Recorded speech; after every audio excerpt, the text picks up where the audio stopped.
Hello, my name is Alex Sprecher, and this is my submission for the 2014 TED Talk conference at Towson University. Please remain in the waiting room until called. Tickle Me Elmo, hyenas, and babies. What do these three mammals have in common? Yes, they all have ears, but they also all laugh. Learning disabilities, cancers, and eating disorders. What do these three life situations have in common? Yes, they all have ears. I'm just kidding, they don't have ears, but they all happen to be occasions for laughter. Learning disabilities. I went through the first grade twice, because I'm thorough like that. And partly because I wasn't reading like the other kids my age were, but mostly the thorough perfectionist stuff. Anyway, because of this, I've always been chronologically a year older than everyone else in my grade. Being embarrassed of my situation, I would stretch the truth and tell the other kids that my age difference was due to the fact that I had a late birthday. I was born at 2 a.m. in the morning. So technically, I was telling the truth. Emotionally, I've always been about 50 or 60 years older than everyone in my grade. Yeah, you see, I picked up an affinity for PBS at an early age, and I've kept an abnormally early bedtime since, well, I had an actual bedtime. I don't think it was until college that I really saw what after 10 p.m. was like. I didn't know the day went past Masterpiece Classics and Nova, but it does. I take you to 1997. I'm 6 3/4, thank you very much. The waiting room of the child psychiatrist's office was attached to a house.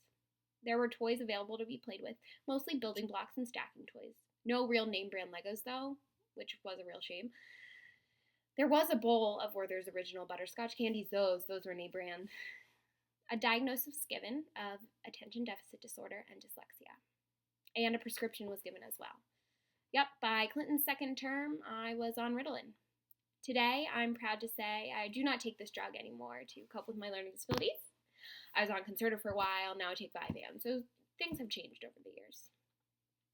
I have a theory of why I may have the learning disabilities I have, and I'm not trying to blame anyone in particular, but I am blaming two people in particular, and those people would be my parents. You see, my mom gave birth to me at the irresponsible age of 43, and my dad was 39, and sure, they were financially stable, with good jobs and a pension plan. But really, just because you're 10 years into your 30-year fixed mortgage does not mean you're ready to have children. Cancer. I take you to 2005. I'm 13 years old, no quarters. There I am, sitting between my socially inept father and my workaholic mother, not knowing what's to come, and missing the OC. While sitting in the waiting room of Children's Hospital, I see a sign that reads, "Please remain in the waiting room until called." If only terminal illnesses would actually just remain in the waiting room until called, life would be great. The world would be a better place with happier people, and all the IT guys that work on the Obamacare website would have felt a lot less rushed. Imagine a world where this is reality.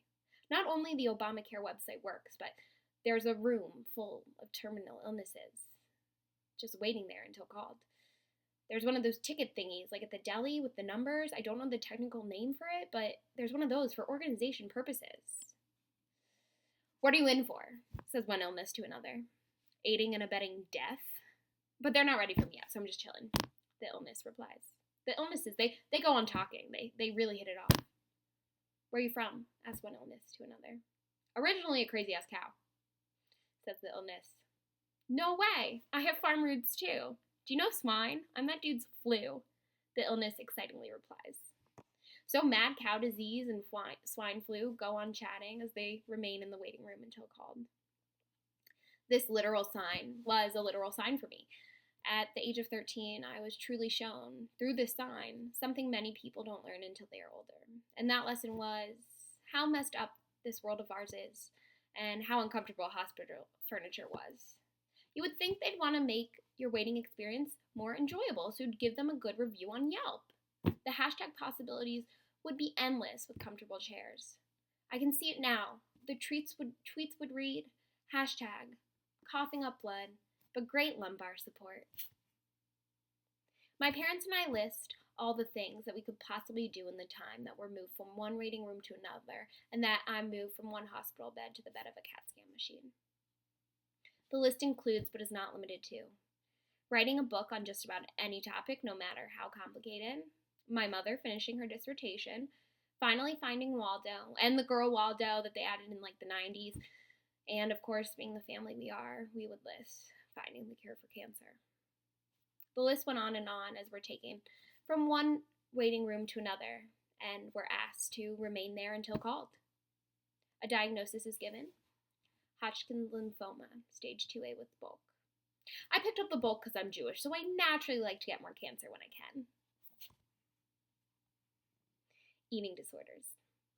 It's 2013, and I'm 21. The waiting room of the Eating Disorder Center had better chairs than the hospital, but there was no bowl of candy like at the child psychiatrist's office because, well, it's an eating disorder center.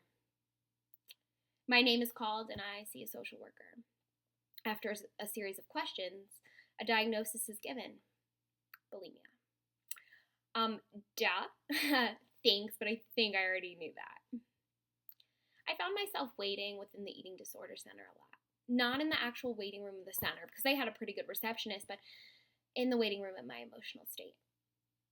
Unlike learning disabilities, there's no narcotic stimulant to take to make you stop binging, and unlike cancer, there's no chemical intravenous mixture to make you stop purging. I had to deal with what I had been dealt: the ADD, the lymphoma, and the bulimia, and a bad hand of 5-card stud, which was being played as the overeaters and laxative users played the anorexics and bulimics before group therapy. I found comedy in all these hopeless places, just like Rihanna and Chris Brown found love there. And by comedy, I mean a way to make fun of the ugly and disabled and it be okay. That's a joke. Because it's never 100% okay, but I do it anyway. Throughout life so far, I've learned that you have to make fun of yourself. On the other side of making fun of yourself is contentment, and that is the true meaning of happiness.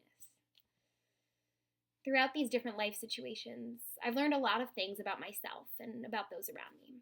The most important thing I've learned, which I'd like to share with you, is that if you're going to get an ailment, make sure it's something chronic or life-threatening because you get stuff.